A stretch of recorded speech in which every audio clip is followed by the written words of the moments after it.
سلام. الا حتى نتوما كنتو من عشاق الحلويات الشاميه اجيو نجربوا هاد الكنافه بالكريمه اللي كتجي بنينه بزاف وسهله التحضير. في المرحله الاولى غادي نخدموا الكريمه اللي كنحتاجوا فيها نص لتر ديال الحليب، 2 معالق كبار د مايزينا، شويه ديال الماء الزهر، شويه ديال السكر. كنخلطوا كلشي مزيان ونردوها طيب على عافيه متوسطه. وهنايا ذوبت كميه ديال الزبده اللي ضفت عليها شويه ديال الزيت وخلطت كلشي مزيان باش نحصل على السمنه.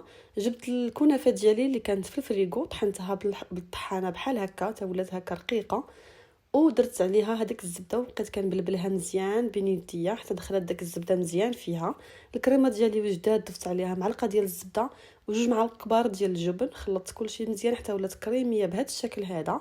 ودابا غنبداو باش نمونطيو الكنافه ديالنا. خديت الكنافه درت كطبقه اولى، ضفت عليها شويه ديال الزبده، ومن بعد ضفت كميه ديال الكريمه، ومن بعد عاوتاني طبقه ديال الكنافه كيف ما هو مبين في الفيديو. دخلتها الفران على عافيه متوسطه لمده ساعه، ومن بعد ما طابت سقيتها بالسيرو ديال الماء والحامض اللي كيكون بارد، ومن بعد قدمتها بهذا الشكل هذا. كتجي بنينه بزاف وناجحه بالصحه والراحه.